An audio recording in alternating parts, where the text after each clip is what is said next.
ജനന്റെ പേര് തുടരുന്നു.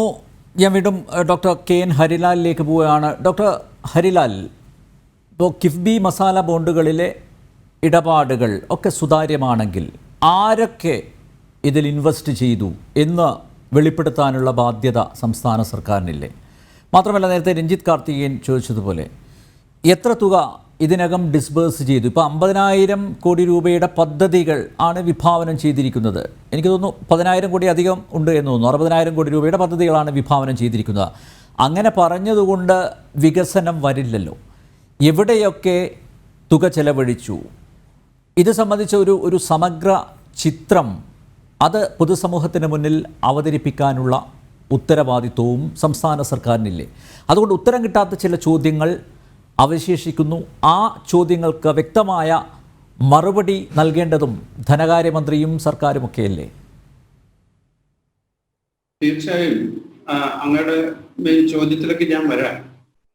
അതിനു മുമ്പ് ഇവിടെ നടന്ന ചർച്ചയെ സംബന്ധിച്ച് ചില കാര്യങ്ങൾ പ്രതികരിക്കാനായി.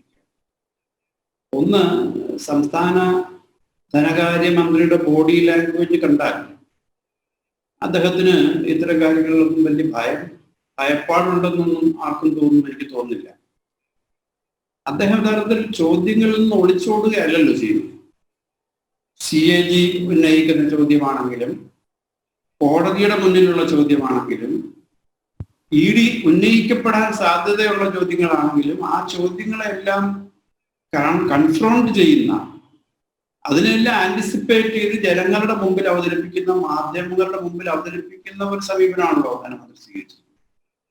സാധാരണ രീതിയിൽ ഇങ്ങനെയുള്ള ഈ ചോദ്യങ്ങളൊക്കെ അന്വേഷണ ഏജൻസികളോ CAG ഒക്കെ ഉന്നയിക്കുമ്പോൾ അതിന് മറുപടി പറയാതെ ഒഴിഞ്ഞു മാറുകയാണെങ്കിൽ നമുക്ക് ഭയം തുടങ്ങിയ കാര്യങ്ങളൊക്കെ ആരോപിക്കാം. പക്ഷെ ധനമന്ത്രി ഇപ്പൊ ചെയ്യുന്നത് എല്ലാ ചോദ്യങ്ങളെയും നേരിട്ട് കൺഫ്രണ്ട് ചെയ്യുക, ജനങ്ങളുടെ മുമ്പിൽ അത് ചർച്ച ചെയ്യുക എന്നുള്ളൊരു സമീപനം. തീർച്ചയായിട്ടും ഇവിടെ പലിശ നിരക്ക് സംബന്ധിച്ചോ അതല്ലെങ്കിൽ ലോണിന്റെ ടേംസ് ആൻഡ് കണ്ടീഷൻസ് സംബന്ധിച്ചോ ഒക്കെ ചോദ്യം ഉന്നയിക്കപ്പെടുക സ്വാഭാവികമാണ്. ഇപ്പം എനിക്കും ചോദ്യങ്ങളുണ്ടാവും. സ്വാഭാവികമായിട്ടും കിഫ്ബി പോലുള്ള ഏജൻസിയുടെ എല്ലാ പ്രവർത്തനങ്ങളും ഒരു കുറ്റവും ഒരു ചോദ്യവും ഉന്നയിക്കപ്പെടാൻ കഴിയാത്ത നിലയിൽ അത്ര പെർഫെക്റ്റ് ആണെന്നുള്ള അഭിപ്രായമൊന്നും എനിക്കില്ല. നമ്മൾ ഇതുപോലെ വലിയ സ്ഥാപനം നടത്തിക്കൊണ്ട് പോകുമ്പോൾ ആൾക്കാർക്ക് സംശയം തോന്നുന്ന കാര്യങ്ങൾ, ചോദ്യങ്ങൾ ചോദിക്കാൻ തോന്നുന്ന കാര്യങ്ങൾ ഉണ്ടാവും. അത്തരം ചോദ്യങ്ങൾ ഗവൺമെന്റിലും കിഫ്ബി ബോർഡിലും ഒക്കെ ഉണ്ടാവും, നിയമസഭയിലുണ്ടാവും. ശ്രീ CP ജോൺ കേരളത്തിലെ ഒരു പ്രമുഖനായ രാഷ്ട്രീയ നേതാവാണ്. അദ്ദേഹത്തിന് പലിശ നിരക്ക് സംബന്ധിച്ച് ചോദ്യങ്ങളൊക്കെ ഉന്നയിക്കാനുള്ള അവകാശമുണ്ട്. അത് ഉന്നയിക്കും. അതിന് ധനമന്ത്രി തീർച്ചയായിട്ടും മറുപടി പറയും. കിഫ്ബി അതോറിറ്റീസ് ഇതുവരെ അങ്ങനെയുള്ള ചോദ്യങ്ങൾക്ക് മറുപടി പറഞ്ഞ പാരമ്പര്യമാണ് ഉള്ളത്. ഇവിടെ യഥാർത്ഥത്തിൽ ഈ പലിശ നിരക്കിന്റെ പ്രശ്നമല്ലല്ലോ CP ജോൺ ദയവായി ശ്രദ്ധിക്കണമെന്ന് ഞാൻ അഭ്യർത്ഥിക്കുകയാണ്. ഇവിടെ ഉന്നയിക്കപ്പെടുന്നത് കേരളത്തിലെ ഗവൺമെന്റിന് കിഫ്ബി പോലുള്ള ഒരു ഏജൻസിയെ രൂപീകരിക്കുന്നതിനുള്ള അധികാരമുണ്ടോ?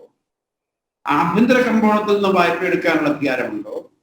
അതുപോലെ തന്നെ മസാല ബോണ്ട് ഇറക്കാനുള്ള അധികാരമുണ്ടോ എന്നുള്ള വളരെ കോൺസ്റ്റിറ്റ്യൂഷണലി വളരെ സിഗ്നിഫിക്കന്റ് ആയിട്ടുള്ള സെൻട്രൽ സ്റ്റേറ്റ് റിലേഷൻസിനെ സംബന്ധിച്ചിടത്തോളം വളരെ പ്രധാനപ്പെട്ട ഒരു ചോദ്യമാണ് ഉന്നയിക്കുന്നത്. ആ ചോദ്യത്തിൽ ആണ് നിലപാടെടുക്കേണ്ടത്. ആ കാര്യത്തിൽ ശ്രീ CP ജോണിന്റെ അഭിപ്രായം പറയാൻ എനിക്ക് ആഗ്രഹമുണ്ട്. കാരണം ഇത് ഒരു ഗവൺമെന്റിനെ മാത്രം ബാധിക്കുന്ന കാര്യമല്ലല്ലോ. ഇന്ത്യയിലെ ഗവൺമെന്റുകളെ, പ്രത്യേകിച്ചും ഈ സബ്സോവറിൻ ഗവൺമെന്റുകൾ എന്ന് CP ജോൺ വിളിച്ച ഗവൺമെന്റുകളെ ആകെ ബാധിക്കുന്ന കാര്യമാണ്, ഭാവിയെ ബാധിക്കുന്ന കാര്യമാണ്. അവിടെ ശ്രീ രഞ്ജിത്ത് കാർത്തികേയൻ പറഞ്ഞു പോയതും പ്രധാനമാണ്. ഗുരുമൂർത്തിയുടെ ഒക്കെ കാര്യം അദ്ദേഹം പറഞ്ഞു. തീർച്ചയായിട്ടും സംഘപരിവാർ സംഘടനകളിൽ പെട്ടിട്ടുള്ള ആൾക്കാർക്ക് പോലും പലർക്കും ഗ്രഹിക്കുന്ന ഒരു കാര്യമല്ല ഈ 3% FRB ആക്ടിന്റെ ലിമിറ്റ്. ഇപ്പൊ ചൈനയെ പോലൊരു രാജ്യം, അമേരിക്ക പോലും, മറ്റ് യൂറോപ്യൻ രാജ്യങ്ങളൊക്കെ അവര് സുന്ദരമായിട്ട് വായ്പ എടുത്ത് വികസന പ്രവർത്തനങ്ങൾ നടത്തുമ്പോൾ ഈ പഴയ ഒരു നിയോ ലിബറൽ കാഴ്ചപ്പാട് വെച്ച് ഇന്ത്യയിലെ ഗവൺമെന്റുകളെ എന്തിനാണ് കൈയും കെട്ടിയിട്ടിരിക്കുന്നത്? എന്നിട്ട് നമ്മുടെ ബാങ്കുകളിലുള്ള വിഭവങ്ങൾ മുഴുവൻ കുറച്ച് കുത്തക കമ്പനികൾ എടുത്തുകൊണ്ട് പോകും.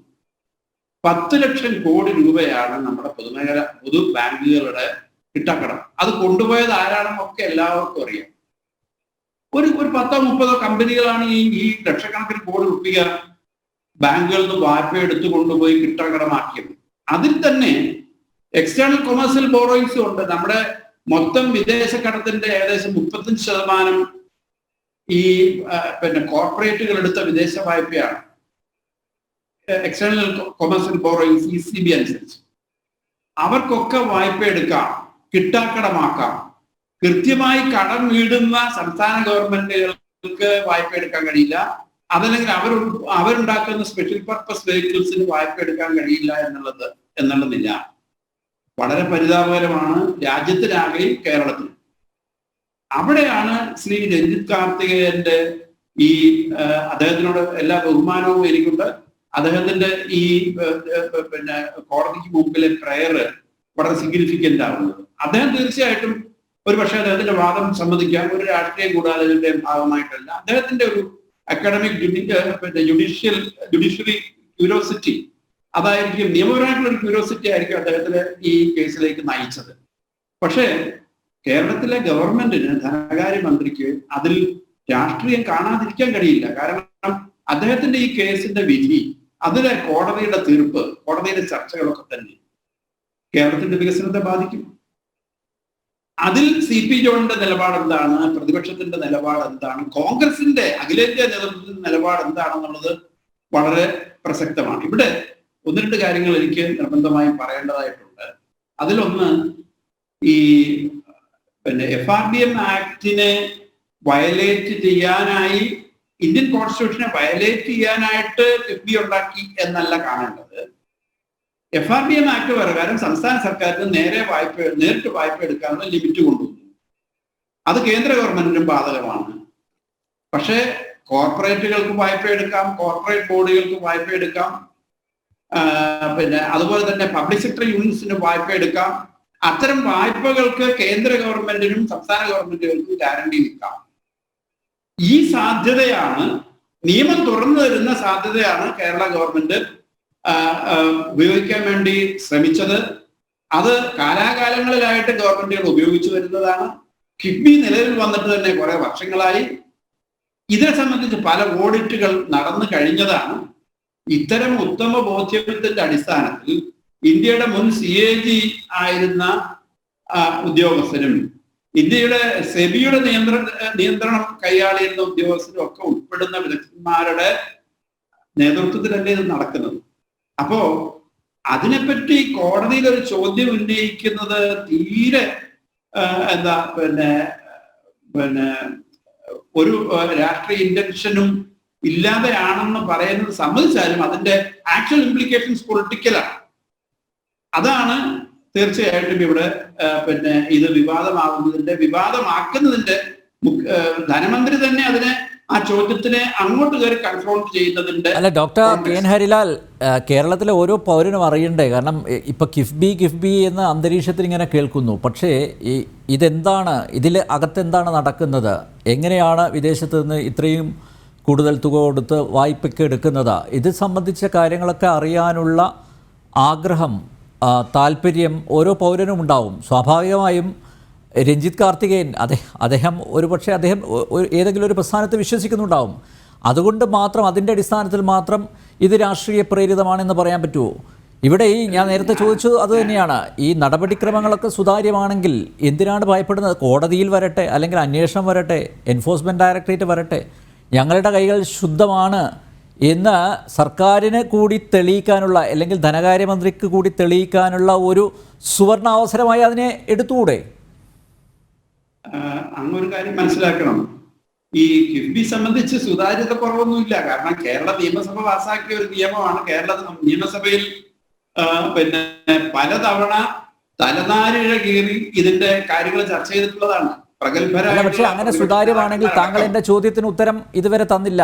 ഇതിൽ ആരൊക്കെയാണ് ഇൻവെസ്റ്റ് ചെയ്തിരിക്കുന്നത്? എന്തുകൊണ്ടാണ് സർക്കാർ അതിനെക്കുറിച്ച് മറുപടി പറയാത്തത്? ഈ മസാല ബോണ്ടുകൾ ആരൊക്കെ ഇൻവെസ്റ്റ് ചെയ്തിരിക്കുന്നു? ആ ഒരു കണക്കെടുത്ത് എന്തുകൊണ്ട് സർക്കാർ അവതരിപ്പിക്കുന്നില്ല, ധനകാര്യമന്ത്രി അവതരിപ്പിക്കുന്നില്ല? കിഫ്ബി ഡയറക്ടർ ബോർഡിലെ മെമ്പർ അല്ല ഞാൻ.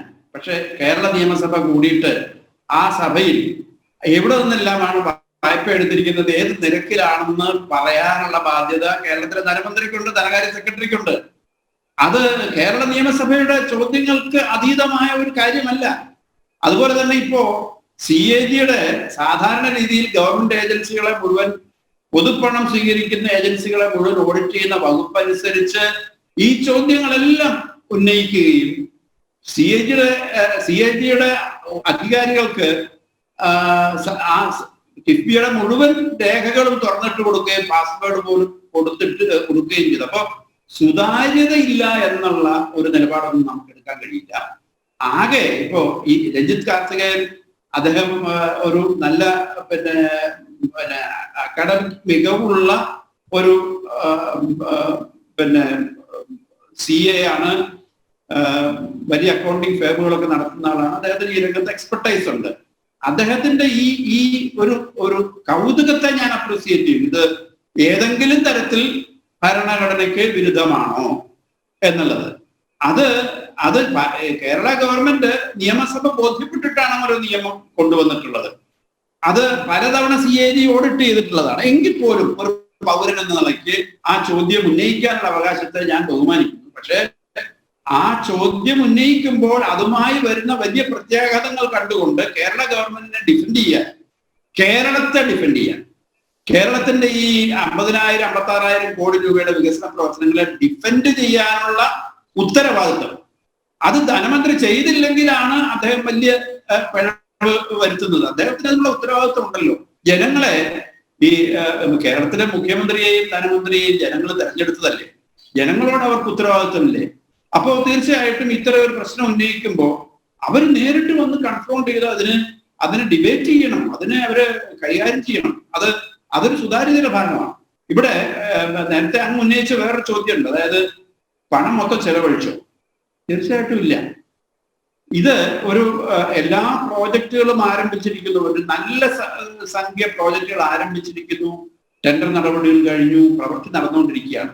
ഓരോ മാസവും ഇതിന്റെ ചെലവ് വരികയാണ്, അതിന്റെ പേയ്മെന്റ്സ് വരികയാണ്. ആ പേയ്മെന്റ്സിനനുസരിച്ച് അന്നേരം ഈ സ്രോതസ്സുകളിൽ നിന്ന് പണം മൊബിലൈസ് ചെയ്ത് അത് കൊടുക്കുകയാണ് വേണ്ടത്. മൊത്തം പണം മൊബിലൈസ് ചെയ്ത് വെക്കേണ്ട കാര്യമില്ല എന്നുള്ളത് നേരത്തെ ഞാൻ പറഞ്ഞിട്ടുള്ളതാണ്. ആ കാര്യത്തിലൊക്കെ ശരിക്കും ശ്രീ രഞ്ജിത്ത് കാർത്തികേയന് ഫിനാൻഷ്യൽ മാനേജ്മെന്റിന്റെ എല്ലാ വിശദാംശങ്ങളും അറിയുന്ന ഒരാളായതുകൊണ്ട് അദ്ദേഹത്തിന്റെ അടുത്തത് വിശദീകരിക്കേണ്ടതില്ല.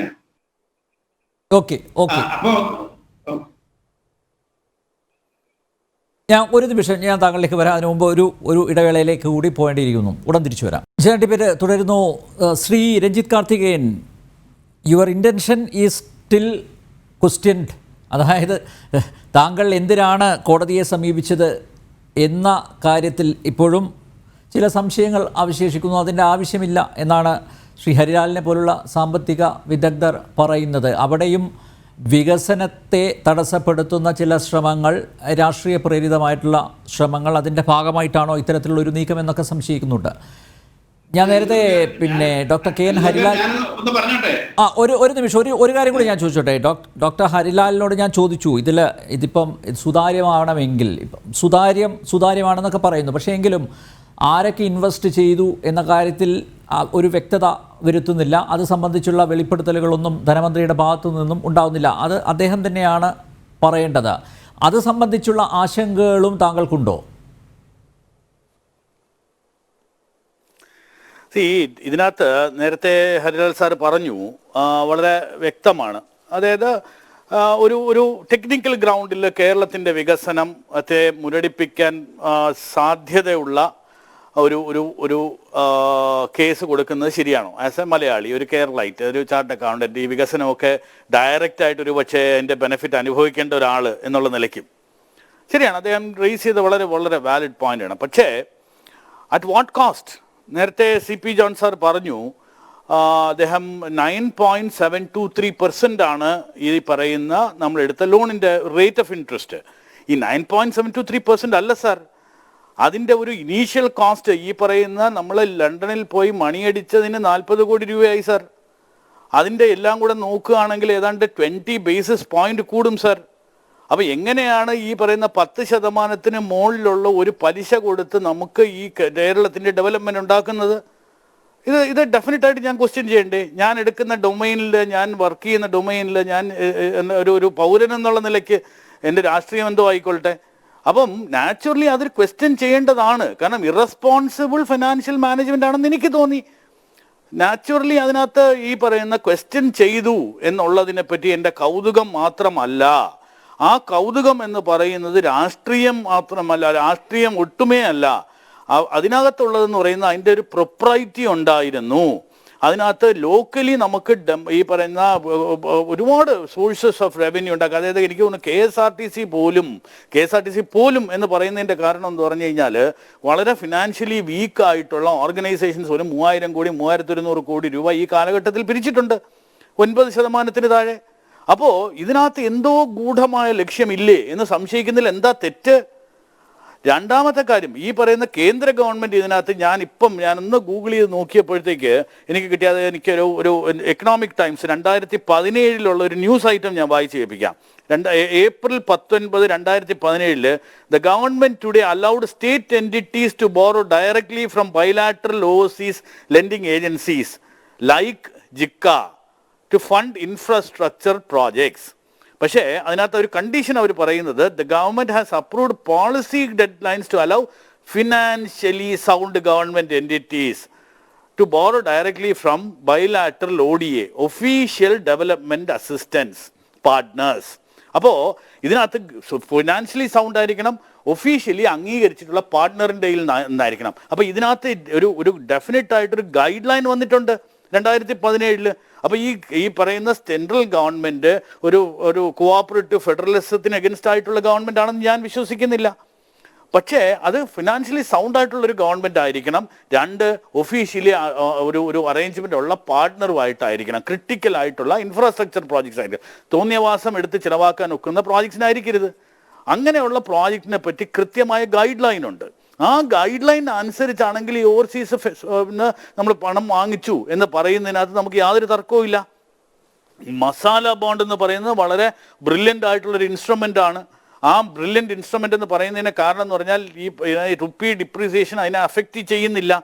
പക്ഷെ അതിൻ്റെ റേറ്റ് ഓഫ് ഇൻട്രസ്റ്റ് വളരെ ഇഷ്യൂ ആണ് സാർ. അങ്ങനെയുള്ള തരത്തിലാണ് ഇതിനകത്തൊരു കേസിന് പോകുന്നത്. അല്ലാതെ ഗവൺമെൻറ്റിനെ ഒരു തരത്തിലും ഇതിനെ ബാധിക്കുന്നതോ ഡെവലപ്മെൻറ്റിനെ ബാധിക്കുന്നതോ അല്ല.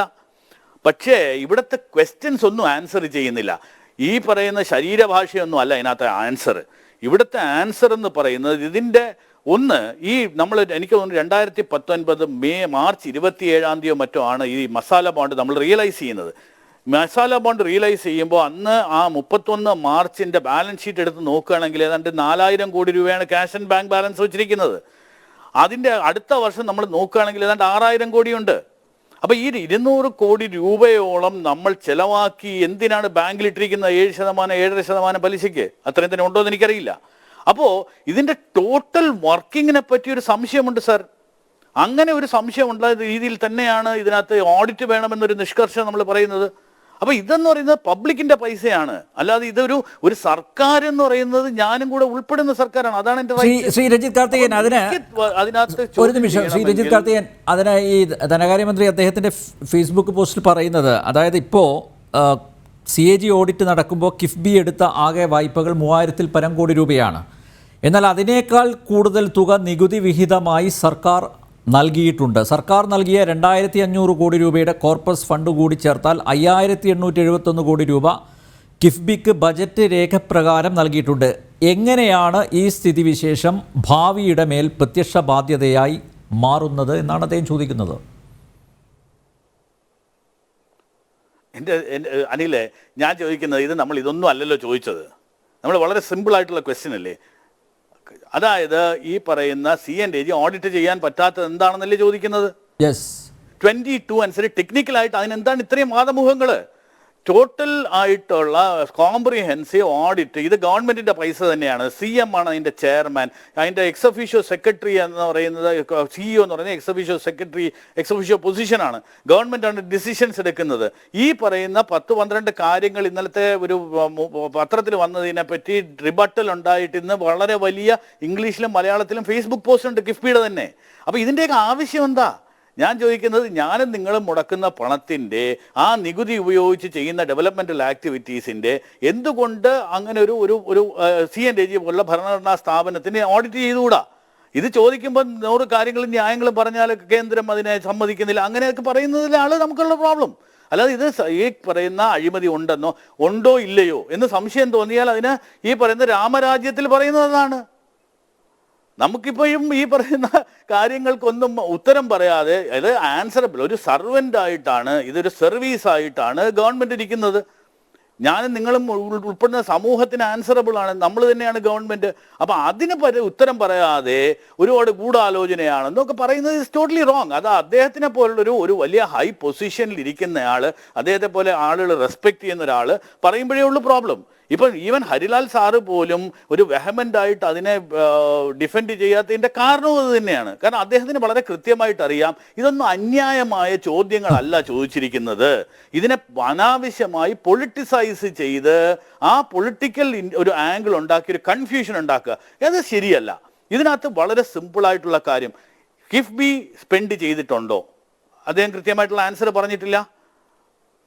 എന്തുകൊണ്ട് കിഫ്ബിക്ക് ഈ പറയുന്ന 2150 കോടി രൂപ മസാല ബോണ്ട് വാങ്ങിച്ചു, ഡെവലപ്മെന്റിനാണ്, ടെക്നിക്കലായിട്ടുള്ള വയലേഷൻ ഉണ്ടോ ഇല്ലയോ എന്നുള്ളതൊക്കെ വിടൂ, പക്ഷെ ആ എമൗണ്ട് സ്പെൻഡ് ചെയ്തിട്ടുണ്ടോ? നമ്മൾ ഏതാണ്ട് 200 കോടി രൂപ നഷ്ടമുണ്ടാക്കിയിട്ടുണ്ടോ? ഇങ്ങനെയുള്ള കാര്യങ്ങൾ. അപ്പം രണ്ടാമത്, ഇത് ആരാണ് ഇൻവെസ്റ്റ് ചെയ്തത്? എന്തിനാണ് 40-50 കോടി രൂപ ചിലവാക്കി നമ്മൾ ലണ്ടൻ സ്റ്റോക്ക് എക്സ്ചേഞ്ചിൽ പോയത്? ഞാൻ ഇതിനിടയ്ക്ക് ഒരു കാര്യം കൂടെ പറഞ്ഞോട്ടെ. ലണ്ടൻ സ്റ്റോക്ക് എക്സ്ചേഞ്ചിൻ്റെ ലിസ്റ്റിംഗ് എഗ്രിമെൻറ്റ് കോൺഫിഡൻഷ്യാലിറ്റിയുടെ കാര്യം പറഞ്ഞ് എനിക്ക് തന്നിട്ടില്ല. ഞാൻ RTI ഫയൽ ചെയ്തു. അതിൻ്റെ റീസൺ എന്താ? ഇപ്പം നമ്മൾ ലേറ്റസ്റ്റ് ആയിട്ട് കാണുന്നത് BR ഷെട്ടിയുടെ ഇഷ്യൂ വരുമ്പോഴത്തേക്ക് അതിനകത്ത് ലണ്ടൻ സ്റ്റോക്ക് എക്സ്ചേഞ്ചാണ് അഡ്മിനിസ്ട്രേറ്റർ അപ്പോയിൻറ്റ് ചെയ്തത്. നാളെ കിഫ്ബി എന്തെങ്കിലും കാരണവശാൽ ഒരു ഡിഫോൾട്ട് ഉണ്ടായാൽ ഈ കിഫ്ബിയുടെ അഡ്മിനിസ്ട്രേഷൻ ഈ ബോഡി കോർപ്പറേറ്റ് ആണെന്ന് പറയുന്നുണ്ടല്ലോ, ഈ ബോഡി കോർപ്പറേറ്റ് അഡ്മിനിസ്ട്രേഷൻ കിഫ്ബിയുടെ അഡ്മിനിസ്ട്രേഷൻ ലണ്ടൻ സ്റ്റോക്ക് എക്സ്ചേഞ്ച് ഏറ്റെടുത്താൽ എങ്ങനെ ഇരിക്കും? എന്താ നമുക്കത് അറിയണ്ടേ? അപ്പം ഇത് ബോഡി കോർപ്പറേറ്റ് അല്ല, അത് പറയുന്നത് കള്ളമാണെന്ന് തന്നെ എനിക്ക് പറയേണ്ടി വരും. അപ്പം അങ്ങനെ തന്നെ ബോഡി കോർപ്പറേറ്റ് ആണെങ്കിൽ ഇങ്ങനെയുള്ള കാര്യങ്ങളുണ്ടോ? ഈ പറയുന്ന കാര്യങ്ങൾ ജനസമൂഹത്തിന് അറിയണ്ടേ? നമ്മുടെ കാര്യങ്ങൾ ഇതെല്ലാം കൊണ്ടുപോയി പണയം വെച്ച് ഈ പറയുന്ന ലാവ്ലിൻ്റെ പേരൻറ് കമ്പനി ആയിട്ടുള്ള CPDQൽ ഇൻവെസ്റ്റ്മെൻറ്റ് വാങ്ങിച്ച് ഇത് ഗൂഢമായി വെച്ച് ഇതിനകത്ത് കോൺഫിഡൻഷ്യാലിറ്റി ഉണ്ടെന്ന് പറഞ്ഞ് ഇന്നേ അവരൊരു ട്രേഡിംഗ് നടന്നിട്ടില്ല എന്നാണ് ഞാൻ മനസ്സിലാക്കുന്നത്. ഇതുവരെ നമ്മൾ ഈ പറയുന്ന എന്തിനാണ് ഈ ലണ്ടൻ സ്റ്റോക്ക് എക്സ്ചേഞ്ചിലും മറ്റുമൊക്കെ ലിസ്റ്റ് ചെയ്യേണ്ട ആവശ്യം എന്താ? ആ ലിസ്റ്റ് ചെയ്തത് കൊണ്ട് നമുക്കുണ്ടായ ചിലവ് എത്രയാ? ആ ചിലവ് കാരണം നമുക്കുണ്ടായ പലിശയുടെ കൂടുതൽ എത്രയാ? അപ്പോൾ ഇങ്ങനെയുള്ള ആൻസേഴ്സ് ഒന്നും പറയാതെ ഈ പറയുന്ന എൻഫോഴ്സ്മെന്റ് ഡയറക്ടറേറ്റ്, ഡെഫിനറ്റായിട്ട് എൻഫോഴ്സ്മെന്റ് ഡയറക്ടറേറ്റ് ഇങ്ങനെയുള്ള ചോദ്യങ്ങൾ ചോദിക്കും. കാരണം അവർക്ക് PMLA-യും FEMA എന്നുള്ള ആക്ട് പ്രകാരമുള്ള ചോദ്യങ്ങൾ ചോദിക്കാൻ ഉത്തരവാദിത്തപ്പെട്ട ഏജൻസീസാണ്. അപ്പോൾ ഇത് ബേസിക് ആയിട്ടുള്ള ക്വസ്റ്റ്യൻസ് ആൻസർ ചെയ്തില്ലെങ്കിൽ നാച്ചുറലി അതിനു വേണ്ടി തന്നെയാണ് നമുക്ക് ഇങ്ങനെയുള്ള ഏജൻസീസ്. അല്ല, പക്ഷെ അവിടെ ഇപ്പൊ ധനകാര്യമന്ത്രി പ്രതിരോധിക്കുന്നത് RBIയുടെ NOC ഉണ്ട് എന്ന് പറഞ്ഞു തന്നെയല്ലേ? ഇപ്പൊ ഫെമയുടെ കാര്യത്തിലാണ് RBI NOC നൽകിയിരിക്കുന്നത്. മറ്റു ചില കാര്യങ്ങൾ അതിന് കൃത്യമായിട്ട് അതിൽ ഡീറ്റെയിൽഡ് ആയിട്ട് പറഞ്ഞിട്ടുണ്ട്. മറ്റ് സ്റ്റാറ്റ്യൂട്ടറി ബോഡികളുടെ ഇതൊന്നും ഇപ്പോൾ ഈ ഘട്ടത്തിൽ പരിശോധിച്ചിട്ടില്ല.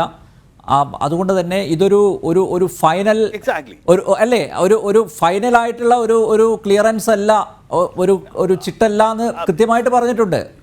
പക്ഷേ അവിടെയും ധനകാര്യമന്ത്രി ആവർത്തിക്കുന്നത് RBIയുടെ അനുമതി ഉണ്ട് എന്ന് തന്നെയാണ്. അതെ, അപ്പോൾ എനിക്ക് തോന്നിക്കുന്നത് എനിക്ക് അനുമതി നൽകാൻ ഉള്ള അധികാരമില്ല. നാളെ ഈ പറയുന്ന അനിൽ നമ്പ്യാർ ഞാനൊരു അനുമതി നൽകുകയാണ്, വിദേശത്തുനിന്ന് പണം വാങ്ങിച്ചോ, എനിക്കെന്താ അധികാരം? ഭരണഘടനയല്ലേ നമ്മൾക്ക് എല്ലാം മുകളിലുള്ളത്. ഈ പറയുന്ന RBI എന്ന് പറയുന്നത് ഭരണഘടന താഴെയുള്ള ഓർഗനൈസേഷൻ അല്ലേ? അവരൊരു NOC കൊടുത്താൽ അതും കൊണ്ടുപോയിട്ടാണോ നമ്മൾ ചെയ്യുന്നത്? അപ്പം ഇത് ഈ പറയുന്ന പോലെ വളരെ ബ്രില്യൻ്റ്, ഇതൊന്നും അറിഞ്ഞുകൂടാ ചെയ്തെന്ന് ഞാൻ വിശ്വസിക്കുന്നില്ല. വളരെ ബ്രില്യൻ്റ് ആയിട്ട് തന്നെ ഇതിനെ വളരെ ശക്തമായിട്ട് ഇതുപോലുള്ള ഇഷ്യൂസ് വന്നേക്കാം എന്ന് അറിഞ്ഞുകൊണ്ട് തന്നെ ഒരു പക്ഷേ നടത്തിയെടുത്തിട്ടുള്ള ട്രാൻസാക്ഷൻസ് ആണ്.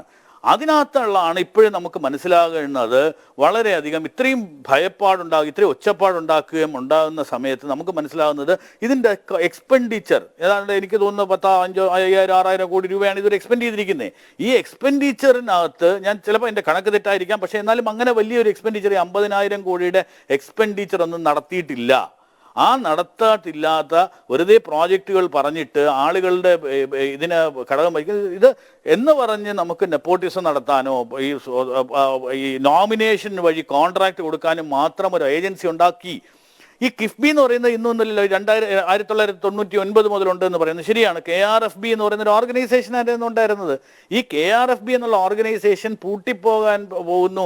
ഏതാണ്ട് 200-300 കോടി രൂപയുടെ ഇൻകം ടാക്സ് ലയബിലിറ്റി ഉണ്ടായിരുന്നു. ആ ഇൻകം ടാക്സ് ലയബിലിറ്റി ഉണ്ടായിരുന്ന സമയത്താണ് ഇത് പറയുന്നത്, ഞങ്ങൾക്ക് ഈ ഓഡിറ്റ് ഒന്നും വേണ്ട, ഞങ്ങൾ ഇത് ക്ലോസ് ചെയ്യാൻ പോവുകയാണ് എന്ന് പറയുന്നത്.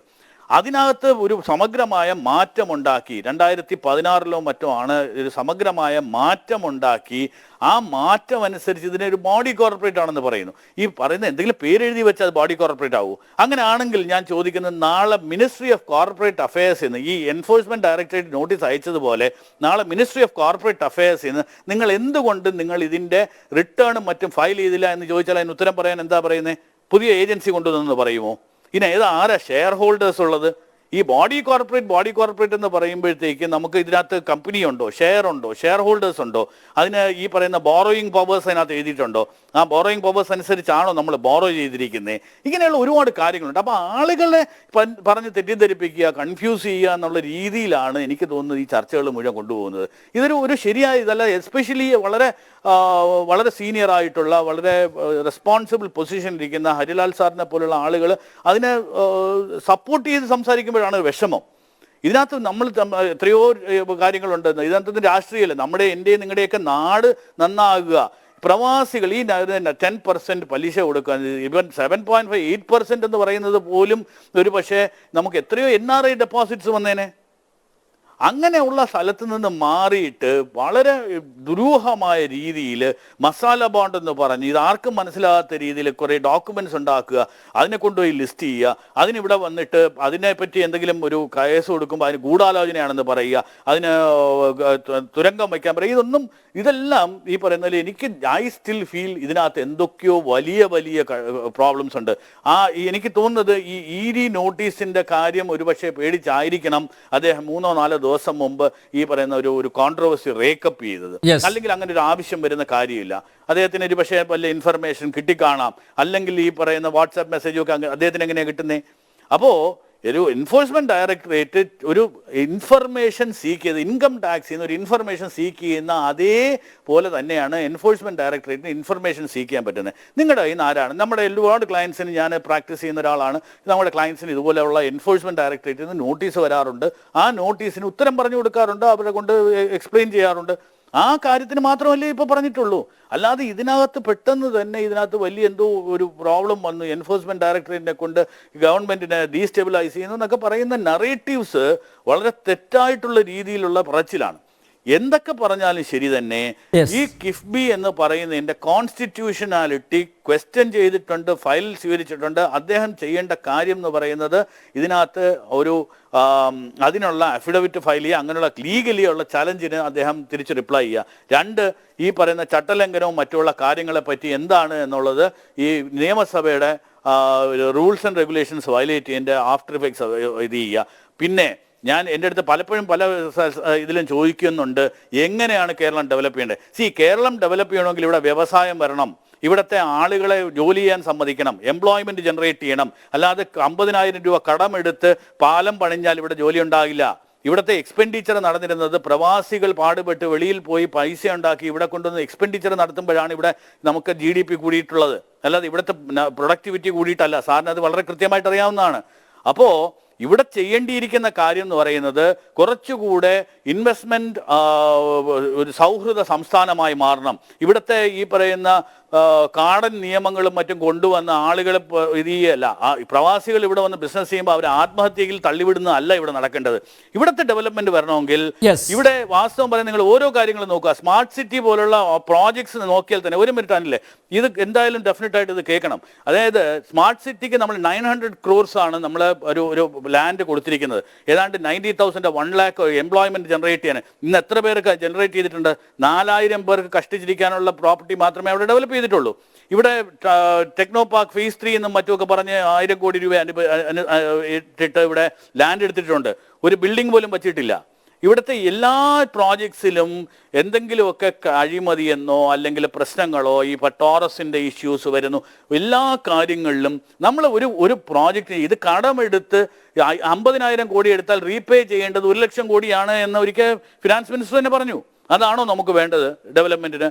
നമുക്കിവിടെ വേണ്ടതെന്ന് പറഞ്ഞാൽ ആളുകൾക്ക് ഡെവലപ്മെന്റ് വരണമെങ്കിൽ ഡെഫിനറ്റ് ടാക്സ് ഇവിടെ ഉണ്ടാകണം, പ്രൊഡക്ഷൻ ഉണ്ടാവണം, അങ്ങനെയുള്ള തൊഴിലവസരങ്ങൾ ഉണ്ടാകണം. അത് നോക്കാനാണ് നമുക്ക് ഒരു ഫൈനാൻസ് മിനിസ്റ്റർ വേണ്ടത്. അദ്ദേഹത്തിന് ഞാൻ ഇപ്പോഴും പറയുന്നു, അദ്ദേഹം കോൺസെൻട്രേറ്റ് ചെയ്യേണ്ട ഏരിയാസ് എന്ന് പറയുന്നത് പലയിടത്തുനിന്നും ലോൺ വാങ്ങിച്ച് ഇവിടെ കൊണ്ടുവന്ന് ലോൺ കടത്തിൻ്റെ കെണിയിലോട്ട് കൊണ്ടുവരില്ല. ഏതാണ്ട് 3 ലക്ഷത്തി ചിലവാനം കോടി രൂപയുണ്ടെന്നാണ് നമ്മുടെ കടമെന്ന് പറയുന്നു.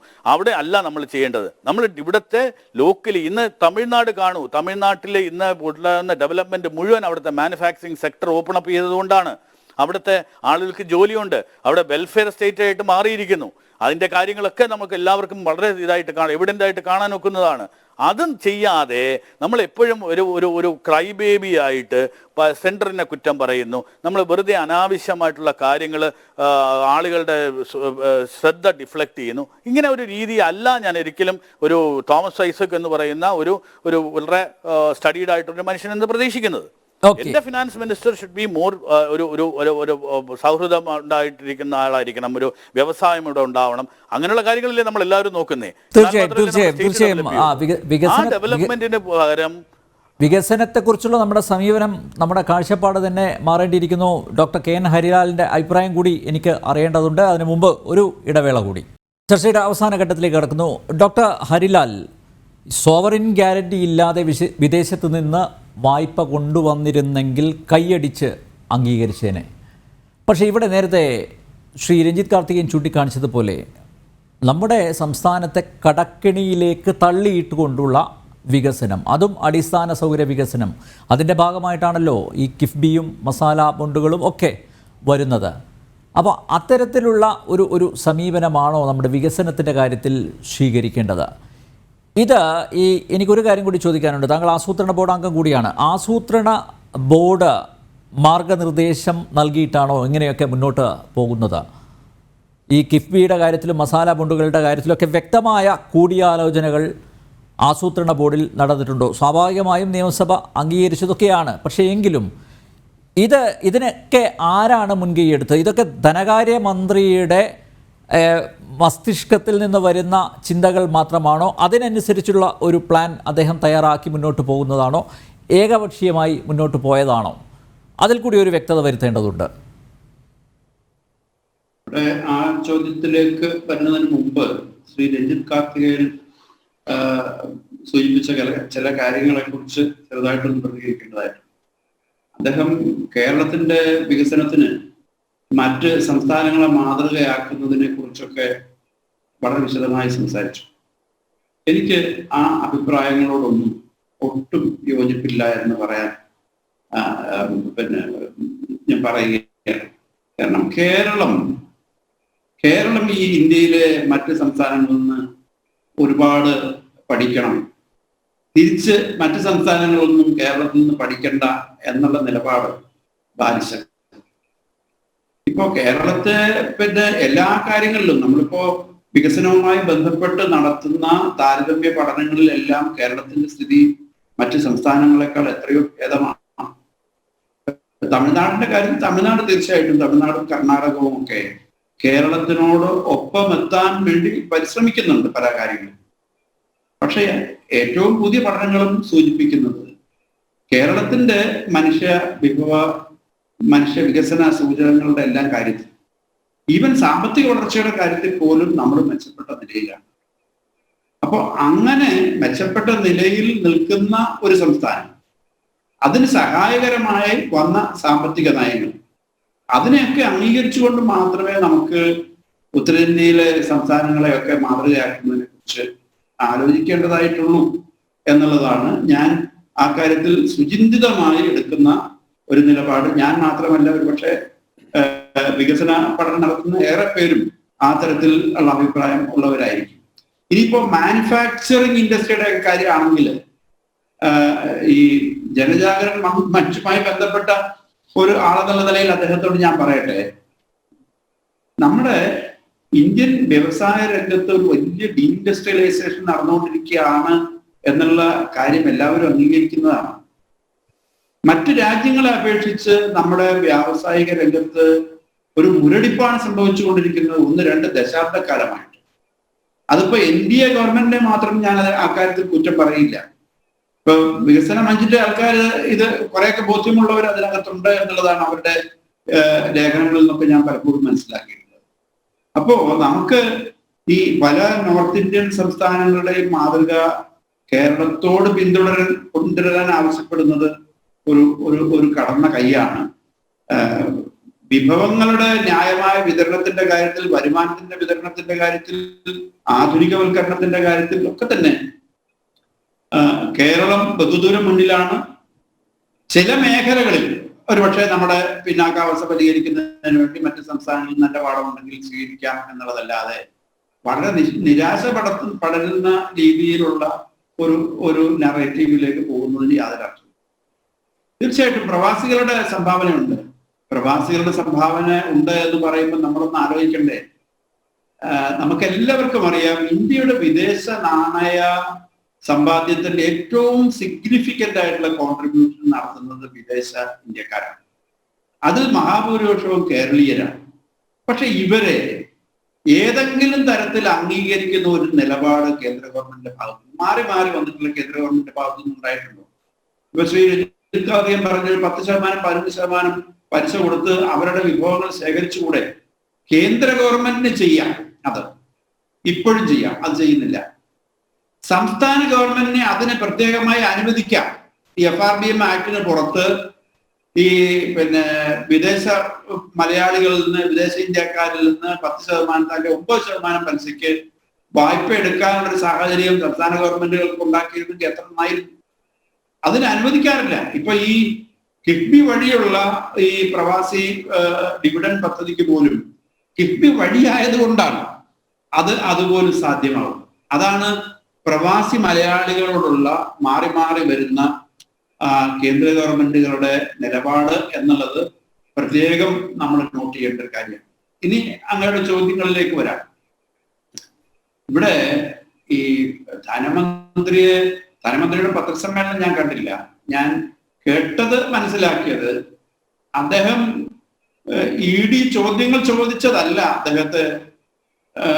അദ്ദേഹം പ്രധാനമായിട്ട് ഉന്നയിച്ചതെന്നാണ് ഞാൻ മനസ്സിലാക്കിയത്. ED ആ ചോദ്യങ്ങൾ ചോദിച്ചതിന്റെ വിശദാംശങ്ങൾ പത്രങ്ങൾക്ക്, മാധ്യമങ്ങൾക്ക് നൽകി കേരള ഗവൺമെന്റിനെതിരെ അത് എന്തോ ഒരു കേരള ഗവൺമെന്റ് EDയുടെ റാഡറിലാണ് എന്ന മട്ടിലുള്ള ഒരു പ്രചരണം വന്നതിന്റെ അതിന്റെ യുക്തിയാണ് തീർച്ചയായും അദ്ദേഹത്തിനെ പ്രകോപിതനാക്കിയത് അതാണെന്നാണ് ഞാൻ മനസ്സിലാക്കിയത്. അല്ലാതെ ED റിസർവ് ബാങ്ക് ഓഫ് ഇന്ത്യയോട് എന്തെങ്കിലും ക്ലാരിഫിക്കേഷൻ ചോദിച്ചു, അല്ലെങ്കിൽ മറ്റേതെങ്കിലും ഏജൻസിയോട് ക്ലാരിഫിക്കേഷൻ ചോദിച്ചതിന്റെ പേരിലല്ല. തീർച്ചയായിട്ടും അദ്ദേഹം അല്ല, എന്തായാലും ഓൺഗോയിങ് കോൺട്രവേഴ്സിയുടെ, ഡോക്ടർ ഹരിലാൽ, ഓൺഗോയിങ് കോൺട്രവേഴ്സിയുടെ സോൾ റെസ്പോൺസിബിലിറ്റി ധനകാര്യമന്ത്രിക്ക് തന്നെയല്ലേ? അദ്ദേഹം എന്തിനാണ് ഈ CAG റിപ്പോർട്ട് പരസ്യപ്പെടുത്തിയത്? അതെ, അവിടെ ആ പശ്ചാത്തലം നമ്മൾ നേരത്തെ ചർച്ച ചെയ്തല്ലോ. അതിലൊക്കെ ഞാൻ വരികയാണ്. ശ്രീ രഞ്ജിത്ത് കാർത്തികേയൻ ഞാൻ നേരത്തെ സൂചിപ്പിച്ചു, അദ്ദേഹത്തിന്റെ അക്കാഡമിക് ഇൻട്രസ്റ്റിന്റെ പേരിൽ കോടതിയെ സമീപിച്ചു എന്നുള്ളത് നമുക്ക് വാദത്തിന് വേണ്ടി സമ്മതിച്ചാലും അതിന്റെ രാഷ്ട്രീയമായിട്ടുള്ള വികസനപരമായിട്ടുള്ള ഇംപ്ലിക്കേഷനാണ് യഥാർത്ഥത്തിൽ ചർച്ച ചെയ്യപ്പെടേണ്ടത്. അത് വളരെ പ്രധാനമാണ്. അവിടെ ഇവിടെ CP ജോണും ശ്രീ രഞ്ജിത്ത് കാർത്തികേയനും ഉന്നയിച്ച ചില പ്രശ്നങ്ങളുണ്ട്. പലിശ നിരക്ക്, അതുപോലെ തന്നെ കടത്തിന്റെ വ്യവസ്ഥകൾ, അത് ഒരു സെറ്റ് ഓഫ് ക്വസ്റ്റ്യൻസ് ആണ്. വേറൊരു സെറ്റ് ഓഫ് ക്വസ്റ്റ്യൻസ് കൂടുതൽ ഫണ്ടമെന്റൽ സ്വഭാവമുള്ളതാണ്. അതായത് കേരള നിയമസഭയ്ക്ക് ഇങ്ങനെ ഒരു ഏജൻസിക്ക് രൂപം കൊടുക്കാൻ പറ്റുമോ? ആ ഏജൻസി വഴി ആഭ്യന്തര കമ്പോളത്തിൽ നിന്ന് വായ്പ എടുക്കാൻ കഴിയുമോ? മസാല ബോണ്ട് ഇറക്കാൻ കഴിയുമോ? അതിന് കേരള സർക്കാരിന് ഗ്യാരണ്ടി കൊടുക്കാൻ കഴിയുമോ എന്നുള്ള ചോദ്യമാണ്. ആ ചോദ്യമാണ് തീർച്ചയായിട്ടും ഈ വികസനത്തെ മുഴുവൻ തടസ്സപ്പെടുത്തുന്ന ചോദ്യമായിട്ട് വരുന്നത്. ആ കാര്യത്തിലുള്ള കോടതിയുടെ തീർപ്പ് നമ്മുടെ സെൻട്രൽ സ്റ്റേറ്റ് റിലേഷൻസിനെ വളരെ ആഴത്തിൽ ബാധിക്കുന്ന ഒന്നായിരിക്കും. എന്റെ അഭിപ്രായത്തിൽ രണ്ട് തരത്തിൽ. ഒന്ന്, ഇത്തരം വായ്പ എടുക്കാൻ സംസ്ഥാന ഗവൺമെന്റുകളെ അനുവദിക്കേണ്ടതാണ്, CP ജോൺ പറഞ്ഞതാണ്. രണ്ട്, ഇപ്പോഴത്തെ നിലയ്ക്ക് തന്നെ ഇത്തരം ഏജൻസികൾ വഴി ആഭ്യന്തര കമ്പോളത്തിൽ നിന്നും വിദേശ കമ്പോളത്തിൽ നിന്നും വായ്പ എടുക്കാൻ കഴിയുമെന്നാണ് ഞാൻ മനസ്സിലാക്കുന്നത്. ഈ കാര്യത്തിൽ ഇപ്പൊ കോടതിയുടെ മുമ്പിലുള്ള കാര്യമാണ്, കോടതിയാണ് അവസാന തീർപ്പ് ഈ കാര്യത്തിൽ കൽപ്പിക്കേണ്ടത്. ഇവിടെ നമ്മൾ വിവിധ ഏജൻസികൾ, സർക്കാരല്ലാത്ത വിവിധ ഏജൻസികൾ, ഇപ്പോ കൊച്ചി മെട്രോ ആണെങ്കിലും മറ്റ് കേന്ദ്ര ഗവൺമെന്റിന്റെ നിരവധി സ്ഥാപനങ്ങളാണെങ്കിലും അവർ തന്നെ പലപ്പോഴും ഈ എക്സ്റ്റേണൽ കൊമേഴ്സ്യൽ ബോറോയിങ്സിന്റെ റൂട്ടിലും അതുപോലെ തന്നെ മറ്റ് രീതിയിലും വിദേശ കമ്പോളത്തെയും ആഭ്യന്തര കമ്പോളത്തിൽ നിന്നും വായ്പ എടുക്കുന്നുണ്ട്. പലപ്പോഴും സ്റ്റേറ്റ് ഗവൺമെന്റുകൾ അതിന് അല്ലെങ്കിൽ സെൻട്രൽ ഗവൺമെന്റ് അതിന് ഗ്യാരണ്ടി നൽകുന്നുമുണ്ട്. ഈ ഗ്യാരണ്ടി നൽകുന്ന കാര്യത്തിൽ അത് അതിന് അനുവദിക്കപ്പെട്ട പരിധി കടക്കുന്നുണ്ടോ എന്നുള്ളത് ഒരു പ്രധാനപ്പെട്ട ചോദ്യമാണ്. അത് ഉന്നയിക്കപ്പെടേണ്ടതാണ്. അതുപോലെ തന്നെ ഏതെങ്കിലും വായ്പ സംബന്ധിച്ച് അതിന്റെ പലിശ നിരക്ക് സംബന്ധിച്ച് എന്തെങ്കിലും തർക്കമുണ്ടോ അത് ഉന്നയിക്കപ്പെടേണ്ടതാണ്. അത് CAGക്ക് ഉന്നയിക്കാം, നമ്മുടെ ഓഡിറ്റിനുള്ള സാധ്യതയുണ്ട്, നിയമസഭയിൽ അത് ചോദ്യം ചെയ്യപ്പെടും. അതുപോലെ തന്നെ കേരളത്തിലെ പൊതുസമൂഹവും മാധ്യമവും ഒക്കെ ഓരോ പ്രോജക്റ്റ് സംബന്ധിച്ചും അതുപോലെയുള്ള വായ്പകളുടെ കണ്ടീഷൻസ് സംബന്ധിച്ചും ഒക്കെയുള്ള ചർച്ച സാധ്യമാണ്. അത്തരം ചർച്ചകളൊക്കെ അപ്രസക്തമാണെന്നും ആരും ചോദ്യം ഉയർത്തരുതെന്നും ഉള്ള അഭിപ്രായം തീർച്ചയായിട്ടും എനിക്കില്ല. അതല്ല ധനമന്ത്രിയുടെ പോയിന്റ് എന്നാണ് ഞാൻ മനസ്സിലാക്കുന്നത്. അദ്ദേഹം ആവർത്തിച്ച് പറയുന്നത് സംസ്ഥാന ഗവൺമെന്റുകൾക്ക് ഈ കിഫ്ബി പോലുള്ള സ്പെഷ്യൽ പർപ്പസ് വെഹിക്കിൾസ് വഴി ആഭ്യന്തര കമ്പോളത്തിൽ നിന്ന് കടമെടുക്കാൻ കഴിയുമോ, മസാല ബോണ്ട് ഇറക്കാൻ കഴിയുമോ, അത് ചോദ്യം ചെയ്യുന്നത് സംസ്ഥാനങ്ങളുടെ അധികാരത്തിന്റെ മുകളിലുള്ള കടന്നുകയറ്റമാണ്, കോപ്പറേറ്റീവ് ഫെഡറലിസത്തിന്റെ സ്പിരിറ്റിന് എതിരായിട്ടുള്ള കൈകടത്തലാണെന്നാണ് അദ്ദേഹം വാദിക്കാൻ ശ്രമിക്കുന്നത്. അത് പൂർണ്ണമായും ശരിയാണെന്നുള്ള നിലപാടാണ് എനിക്ക് ഈ കാര്യത്തിലുള്ളത്. അതുപോലെ ഞാൻ ആദ്യം പറഞ്ഞ കാര്യം ശ്രീ രഞ്ജിത്ത് കാർത്തികേയനെ ഞാൻ വീണ്ടും ഓർമ്മിപ്പിക്കാൻ ആഗ്രഹിക്കുകയാണ്. അദ്ദേഹം ഗുരുമൂർത്തിയുടെ കാര്യം ഈ സൂചിപ്പിച്ചു. നമ്മുടെ ഗവൺമെന്റുകൾക്ക്, മൂന്നാം ലോക രാജ്യങ്ങളിലെ ഗവൺമെന്റുകൾക്ക് തീർച്ചയായും കൂടുതൽ വായ്പ എടുക്കാനുള്ള അധികാരമുണ്ടാവണം. അത് അവര് ഉപയോഗിക്കണം. അതല്ലാതെ നമ്മൾ സ്വയം ഈ സർക്കാരുകളുടെ വായ്പാ പരിധി കുറയ്ക്കുന്നത് നമ്മുടെ വികസനത്തെ, ഇന്ത്യയുടെ വികസനത്തെ, കേരളത്തിന്റെ വികസനത്തെ വളരെ വളരെ പ്രതികൂലമായി ബാധിച്ചുകൊണ്ടിരിക്കുകയാണ്. അത് ഏത് വിധേനയും ഒഴിവാക്കപ്പെടേണ്ടതാണെന്ന് മാത്രമല്ല, സമീപ ഭാവിയിൽ തന്നെ കേന്ദ്ര ഗവൺമെന്റ് അത് ഒഴിവാക്കാൻ നിർബന്ധിക്കപ്പെടുമെന്നാണ് ഞാൻ പ്രതീക്ഷിക്കുന്നത്. കാരണം ഞാൻ നേരത്തെ സൂചിപ്പിച്ചതുപോലെ ഈ കോവിഡ് കാലത്ത് ഏറ്റവും കടുത്ത സാമ്പത്തിക മാന്ദ്യം നേരിടുന്ന ഒരു രാജ്യം ഇന്ത്യയാണ്. അമേരിക്ക അടക്കമുള്ള രാജ്യം മൂന്നാമത്തെയും നാലാമത്തെയും ഫിസ്ക്കൽ സ്റ്റിമുലസിന് വേണ്ടി പോവുകയാണ്. ലോക രാജ്യങ്ങളെല്ലാം അങ്ങനെ പോവുകയാണ്.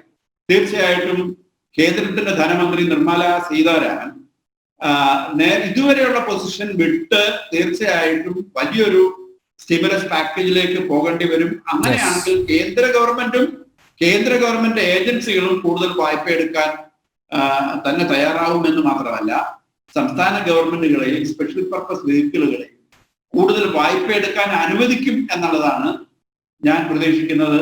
അതാണ് ഈ മാന്ദ്യത്തിൽ നിന്നുള്ള ഇന്ത്യയുടെ പുറത്തേക്കുള്ള വഴിയാവാൻ പോകുന്നത്. അതല്ലെങ്കിൽ തീർച്ചയായിട്ടും മാന്ദ്യം കൂടുതൽ രൂക്ഷമാവും. ഇതാണ് ഈ കാര്യത്തിൽ എന്റെ സുചിന്തിതമായിട്ടുള്ള അഭിപ്രായം. വളരെയധികം നന്ദി doctor KN Harilal, Ranjith Karthikeyan, Shri CP John. എന്തായാലും ധനകാര്യമന്ത്രി ഒരു മുഴം മുമ്പേ എറിഞ്ഞത് അന്വേഷണം മുന്നിൽ കണ്ടുകൊണ്ടാവും. ഇന്ന് അദ്ദേഹം ഫേസ്ബുക്കിൽ എഴുതിയത് നടന്ന് കാൽ കുഴയുമെന്നല്ലാതെ ഈ കോപ്രായങ്ങളൊന്നും കണ്ട് ഇവിടെ ആരും ഭയക്കില്ല എന്നാണ്. അന്വേഷണ ഏജൻസികളെ വെല്ലുവിളിക്കുന്നതിന് മുമ്പ് അദ്ദേഹം പൊതുസമൂഹത്തിന് കിഫ്ബിയുമായി ബന്ധപ്പെട്ട്, മസാല ബോണ്ടുമായി ബന്ധപ്പെട്ട് പൊതുസമൂഹത്തിന് ഇനിയും മനസ്സിലാകാത്ത ചില സമസ്യകളിൽ വ്യക്തത ഉണ്ടാക്കേണ്ടിയിരിക്കുന്നു. ജനഡിബേറ്റ് ഇവിടെ പൂർണ്ണമാകുന്നു. ചർച്ചയിൽ പങ്കെടുത്ത എല്ലാ അതിഥികൾക്കും ഒരിക്കൽ കൂടി നന്ദി. ഒപ്പം പ്രേക്ഷകർ.